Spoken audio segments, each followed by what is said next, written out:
विद्यार्थी मित्रांनो, जर आपल्या जेवणामध्ये जास्त मीठ असेल तर आपण ते जेवण खाऊ शकतो का? तर नाही. किंवा मग आपल्या जेवणामध्ये खूपच कमी मीठ असेल किंवा नसेल तर आपण ते जेवण जेवू शकतो का? तर ह्याचंही उत्तर आहे नाही. तर मग मित्रांनो, आपल्याला माहित आहे की आपल्या जेवणामध्ये योग्य मिठाचा वापर असणं हे गरजेचं आहे. कारण योग्य मीठ असेल तर जेवण हे चविष्ट लागेल, ठीक आहे, आणि आरोग्यदायी सुद्धा असेल.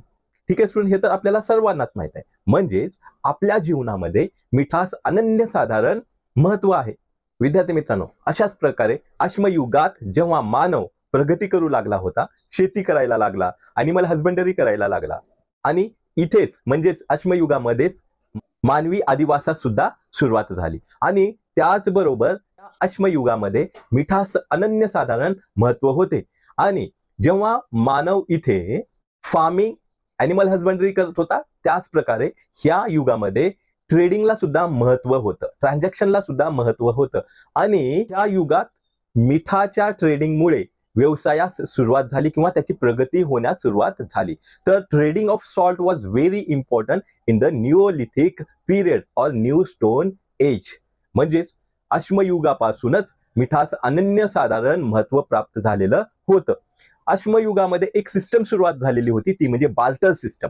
बार्टर सिस्टम म्हणजे काय? तर एक वस्तू द्यायची आणि दुसरी वस्तू घ्यायची. आताच्या काळामध्ये आपण पैसे देतो आणि वस्तू घेतो. In exchange of money we take the things. Okay, पण बार्टर सिस्टम मध्ये वस्तू एक्सचेंज केल्या जायच्या.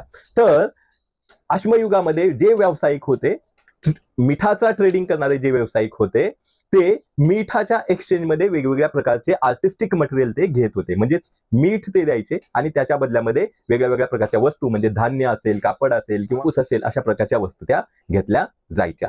ओके, म्हणजेच अश्मयुगापासूनच मिठाचा महत्व आपल्या जीवनामध्ये अनन्यसाधारण आहे.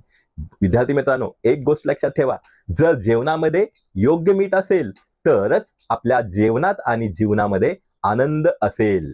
ठीक आहे स्टुडंट, तर मग आजचा व्हिडिओ हा आहे मिठा संदर्भामध्ये. ओके, कशा प्रकारे मीठ हे फॉर्म केलं जातं किंवा ऑब्टेन केलं जातं.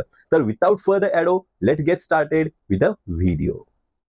ओ माय डिअर सबस्क्रायबर्स, इथेपर्यंत तुम्ही व्हिडिओ वॉच केलात तर नक्कीच तुम्हाला व्हिडिओ आवडला असेल. तर लाईक न करता पुढे जाऊ नका, अगोदर लाईक करा आणि मग पुढचा व्हिडिओ पहा. धन्यवाद. Dear students, we obtain salt from the salty waters. Salt as a substance is obtained by constructing salt pans in the coastal areas. Salt is an item in our diet. Many minerals like phosphate, sulfate, iodine, etc. are also obtained from the sea. We depend on oceans to some extent for minerals.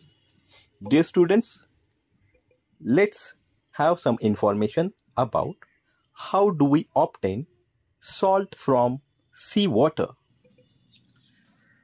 चंद्राच्या गुरुत्वाकर्षण शक्तीमुळे जेव्हा समुद्रातील पाणी किनाऱ्याकडे खेचले जाते, म्हणजे समुद्रात भरती येते, त्यावेळी किनाऱ्यावर आलेल्या पाण्याला अडवले जाते.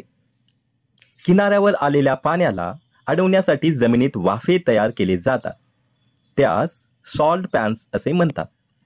भरतीमुळे समुद्रातील पाणी या वाफ्यामध्ये अडवले जाते व सूर्यप्रकाशामुळे हळूहळू पाण्याचे वाफेत रूपांतर होऊन खाली फक्त मीठ राहते.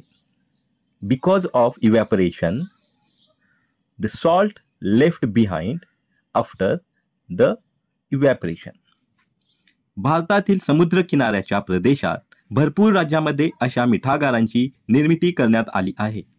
महाराष्ट्रात देखील पालघर, डहाणू, वसई, मीरा भाईंदर या शहरालगत अनेक असे मिठागारांची निर्मिती करण्यात आली आहे. ओरिसा राज्यातील मिठागरेमधील मीठ सर्वोत्तम मीठ समजले जाते. किनारपट्टी लगतचे अनेक लोकांचा मीठ निर्मिती हा पारंपरिक व्यवसाय आहे. मिठागरे तयार करण्याच्या पद्धतीला मिठाची शेती असे म्हणतात. It is called as a salt farming. C water contains many salts mixed in it. One of them is common salt. When seawater is allowed to stand in shallow pits, water gets evaporated by sunlight and slowly turns into water vapor. In a few days, the water evaporates completely, leaving behind the solid salts. Approximately, it takes 7 days to evaporate and leave behind the solid salt.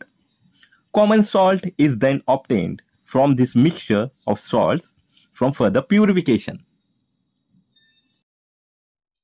तर विद्यार्थी मित्रांनो, हा होता give away context video number 4. आणि आता मी सर्वात सोपा प्रश्न विचारणार आहे. तर व्हिडिओ तुम्ही नक्की पाहिलाच असाल, त्या प्रश्नाचं उत्तर द्यायचा प्रयत्न सुद्धा करा. तर पहा विद्यार्थी मित्रांनो, how do we obtain salt from sea water?